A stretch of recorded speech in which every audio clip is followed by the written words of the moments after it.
శ్రీమాత్రే నమ. జయ గురు దత్తాత్రేయ నమ. ఈ వీడియోలో మనం సింహరాశి వారికి మార్చి 30వ తారీఖు నుంచి ఏప్రిల్ 5వ తారీఖు మధ్యలో జరగబోయే వార ఫలాలు పరిశీలిద్దాం.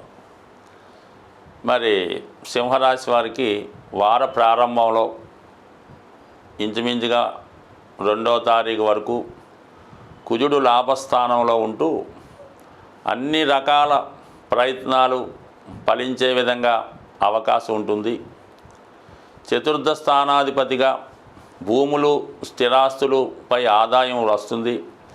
అలాగే స్వయం కృషితో ధనార్జన పెరుగుతుంది. బంధువులు సహకరిస్తారు. అలాగే మీ యొక్క కార్యకర్తలు, మీ యొక్క అభిమానులు మీకు చాలా వరకు సహకరించి మీ దగ్గర నుంచి వాళ్ళు ఏదో ఒక విషయాన్నో ధనాన్నో బహుమతినో ఆశిస్తారు.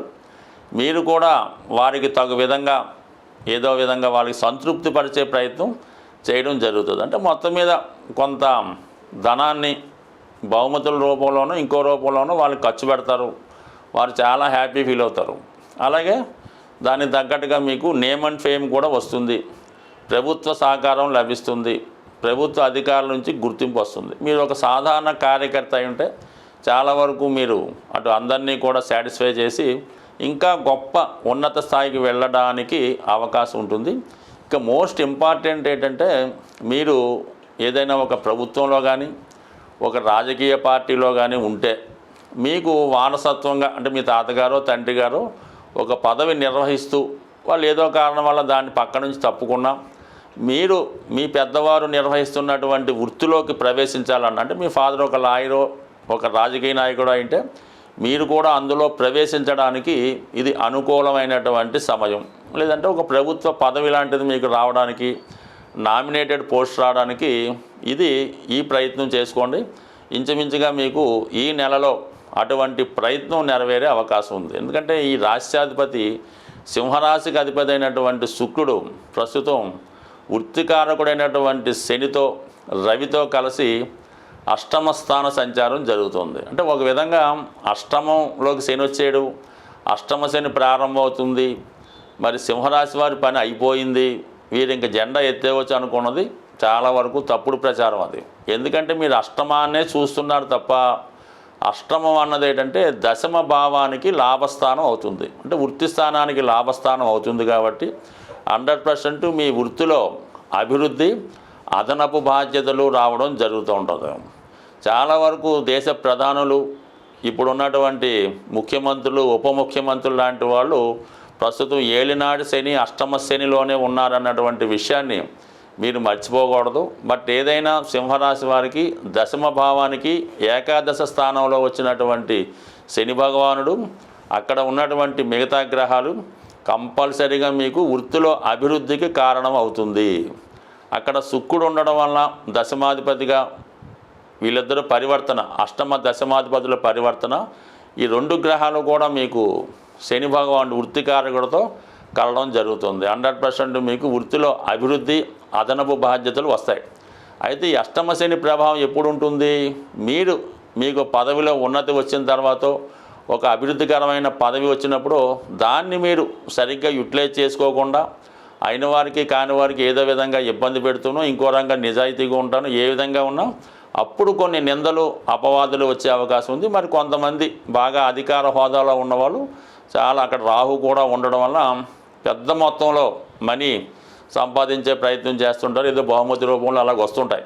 అది సడన్గా ఏదన్నా ఈడీయో ఏసీబీ ఎవరో పట్టుకొని ఆ విధంగా అవమానం కూడా కారణమవుతుంది. బట్ ఏదైనా అష్టమ శని మీకు బాధ్యత పెంచుతుంది. మీరు సక్రమంగా నిర్వహించుకుంటే రాష్ట్ర వ్యాప్తంగా దేశవ్యాప్తంగా నియమం వస్తుంది.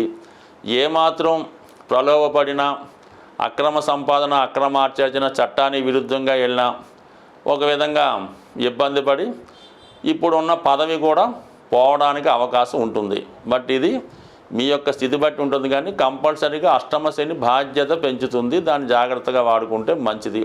అలాగే సప్తమానికి ధనస్థానం కాబట్టి మీ యొక్క జీవిత భాగస్వామి యొక్క ఆదాయం పెరుగుతుంది. అలాగే కుజుడు కూడా మీకు లాభంలో ఉండడం వల్ల మరి ప్రభుత్వ సహకారం, డిపార్ట్మెంట్ సహకారం, అలాగే మరి కార్యకర్తల సహకారం సంపూర్ణంగా లభిస్తుంది. మీరు చేయవలసిందల్లా నిజాయితీగా వెళ్తూ మీకు ఏదైతే రావాలో దానికోసం పోరాటమే మీరు చేయండి. ఫలితం కంపల్సరీగా వస్తుంది. ముఖ్యంగా ఇప్పుడు ఈ వారంలో ఎవరైతే మన ప్రేక్షకులు ఉంటారో ఎక్కువగా వివాహాలు చాలా డిలే అవ్వడం జరుగుతూ ఉంది. ఇప్పుడు అమ్మాయిల కన్నా అబ్బాయిల యొక్క పరిస్థితి చాలా ఇబ్బందికరంగా మారింది వివాహ విషయంలో. ఎస్పెషల్లీ 89 నుంచి అంటే 1989 నుంచి 1995 అంటే ఇంచుమించు ఈ 30, 28, 26 ఇంకా 32, 34, 36 పిల్లలు కూడా ఇబ్బంది పడుతున్నారు.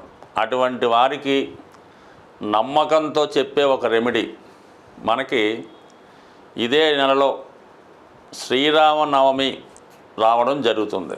ఎప్పుడు మనకి సరిగ్గా 6వ తారీఖు ఏప్రిల్ నెలలో. ఇప్పుడు ఏం చేయాలంటే మీరు ఎవరైతే తల్లిదండ్రులు ఉన్నారో వారు ఈ శ్రీరామ కళ్యాణం జరిగే చోట మీరు కూడా కన్యాదాతగాను అటు అమ్మాయి తరపు పాల్గొని విధి విధానంగా కళ్యాణం జరిగే చోట మీరు పాల్గొండి. కళ్యాణం అయి అప్పగింతలు అయ్యేదాకా ఉండండి జాగ్రత్తగా.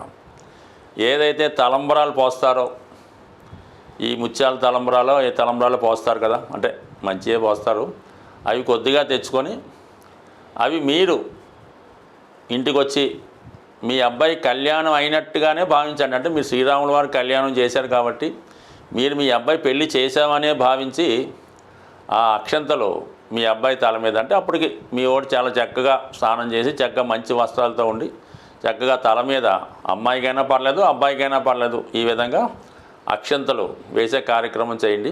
అలాగే పిల్లలు కూడా పాల్గొనే అవకాశం ఉంటే మీరు ఆ కళ్యాణంలో పాల్గొని ఈ తలంబరాలు అవి అయిన తర్వాత ఈ అక్షంతలను అందరి మీద జల్లడం జరుగుతూ ఉంటుంది. సో ఆ విధంగా మీరు ఆ తలంబరాలు మీ తల మీద పడే విధంగా చేసుకోవడం వల్ల కూడా కంపల్సరీగా మళ్ళీ శ్రీరామనవమి వచ్చే లోపల 100% కళ్యాణం జరుగుతుంది.